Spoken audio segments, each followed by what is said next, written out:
You guys tell me right now if you don't agree with this video and why I am wrong, how I'm wrong. I will then show you and make another video of why I still believe I'm right. I'll have a counterpoint to your counterpoint.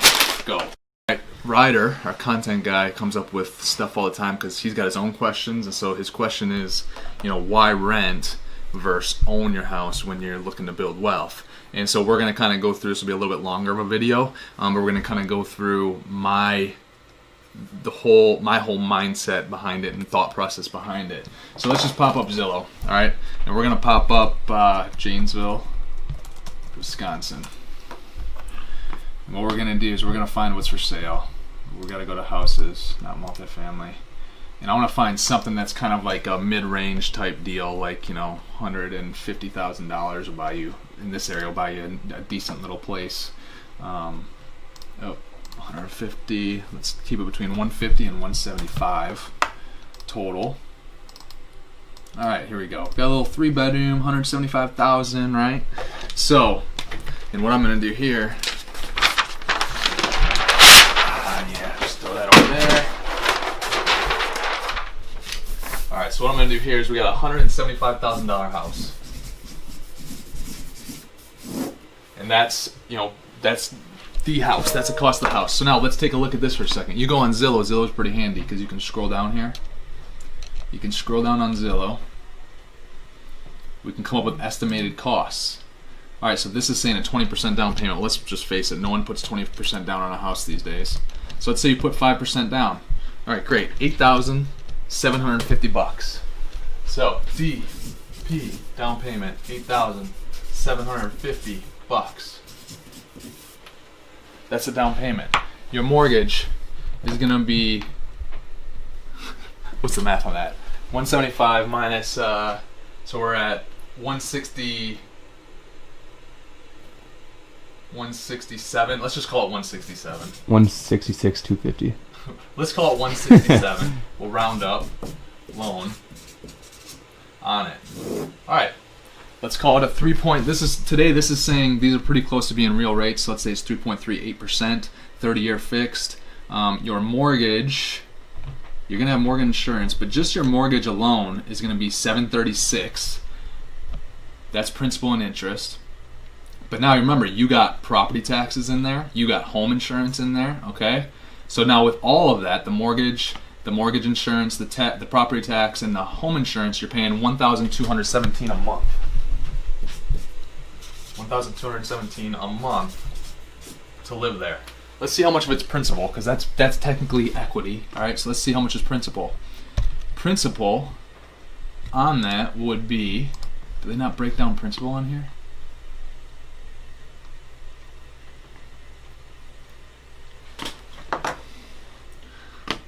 Let's do this. We'll figure it out pretty quick.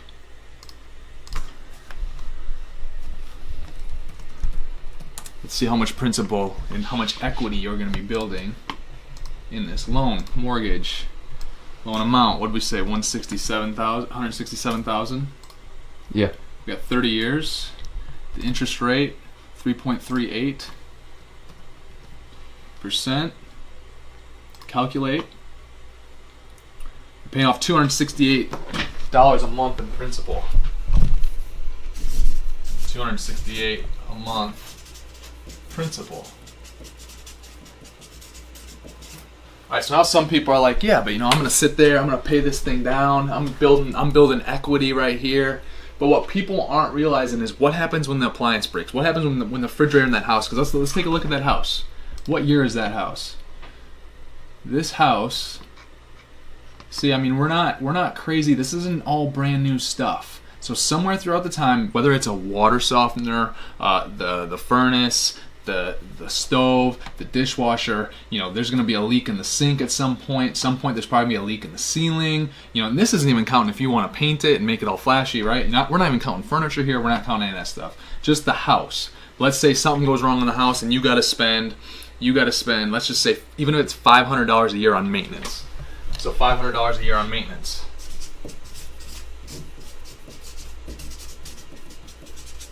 Right?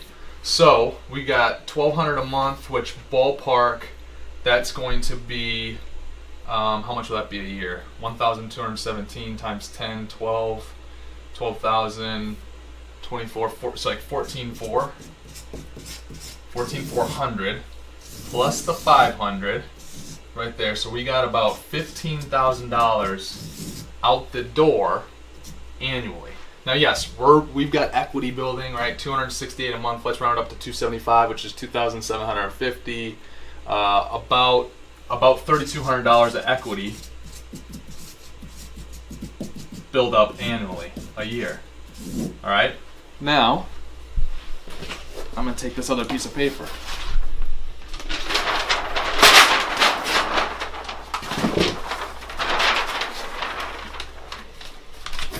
And once again, this is when you're building wealth. This was my mindset behind it, right? When I started making money, I wasn't gonna go buy a house because number one, I was gonna have to find $8,750 as a down payment, and then I was gonna have this much going out annually, right? Versus,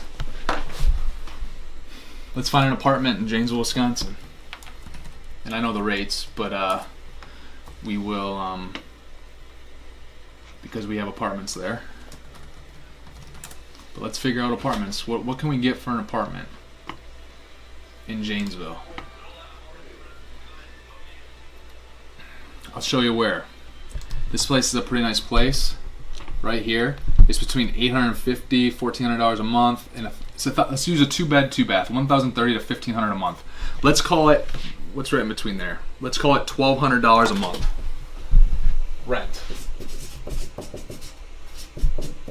So down payment, you might have $200 security deposit, but if you take care of the place, you're gonna get it back. Down payment, zero, nothing.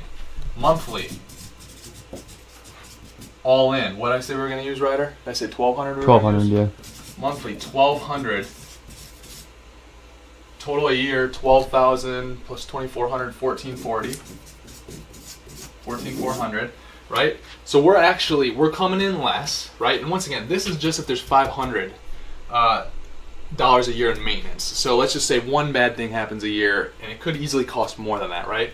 Another thing I didn't count over here in the rental was snow removal, landscaping, pulling the weeds, mowing the lawn, right? Now, yes, you could say, well, I'm going to do that myself, but for me, in my situation, that would have taken away, 2 or 3 hours a week that I couldn't go out and then earn more money, right? So it's a cost either way. Even if you're doing it yourself, it's a cost. If you have someone else come in, it's a cost, all right? The big thing is I got to keep this $8,750, right? I didn't have to have it out here, so I got to then invest this, literally, because I invested $20,000 when I could have bought a house or rented and when I could have bought a house, or I could have rented, right? I chose to rent. I took $20,000, which was everything I had at the time. If I didn't have all that, I wouldn't be able to. I would be able to put $12,000 to work, right? But I took $20,000, which part of it was the $8,750, and I bought a 4-unit, right? Bought a 4-unit. Well, that 4-unit, we ended up buying for, it was $190,000 on the 4-unit. 3 years later, and it paid us every month. It paid us between $400 and $1,200 every single month for 3 years. After 3 years, we ended up buying another one. We sold it as a package for $610,000. So this one we sold for about $300,000. Right? Now look at that. That's $110,000 that I made. I like doing this. That I made, right? That I then got to roll into a 48-unit apartment building. If I would have gone this route, I would have had the down payment.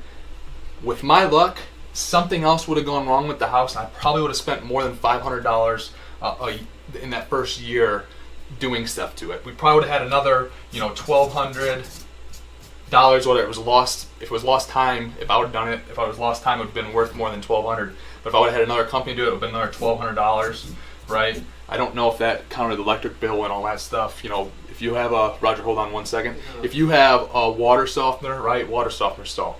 When you're renting, you are all in. It's a fixed cost. You know where you're going to be at. So I could take a little bit of a gamble and go, yeah, 20 grand all into the apartment building, right? Well, this 110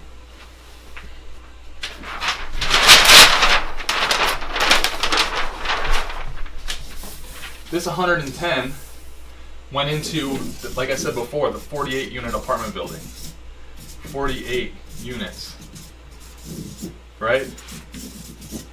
Now that thing starts paying us, you know, $3-4 grand a month. By the way, I didn't have the headaches of home ownership. I was able to take this money here, that once again, this down payment allowed me to start making this money monthly on that first 4 unit and this money.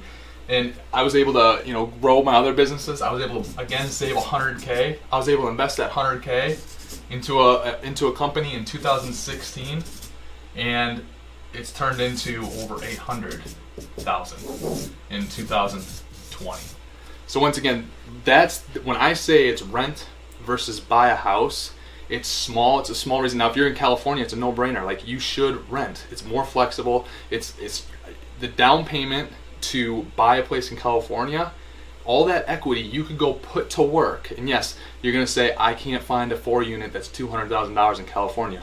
Right, but you can invest with someone else that's in the Midwest. You can find other people to invest with. The idea is you want to be able to take that money and not sink it into a place that you're gonna live right away. If you're trying to build wealth, you want to sink it into a place that's gonna pay you every single month. It's gonna pay you every single month.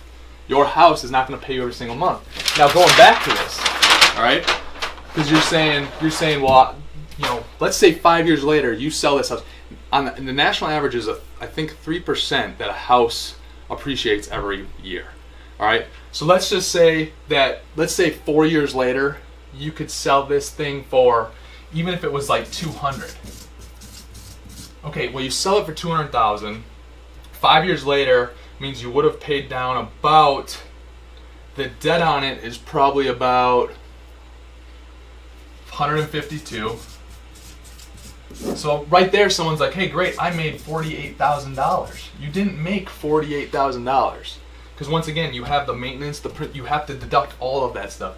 Plus, you got to look at the opportunity cost of what investing those dollars could have done for you.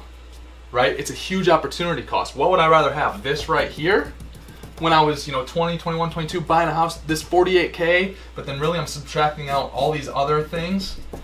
Or would I rather have something that's worth, over $800,000? And then obviously all these investments that started out there, all those investments led to other investments. We have 500 apartments now. What would I rather have? Would I rather have the 500 apartments plus the investment in the company that's over $800,000 plus started Prime Painters and all that stuff was derivative of this decision? What would I rather have? The 48 or everything else? So that should answer your question. That's why when you're building wealth, renting over buying is a no-brainer. No-brainer, no-brainer, no-brainer. Now when you get to a certain point in life, right, and you want to just go out and enjoy and have a place to live, it's different. But even then, like when I go buy a place to live in, I'm actually going to have my business buy it, and I'm going to rent for my business. So I'm always going to be renting. That's it.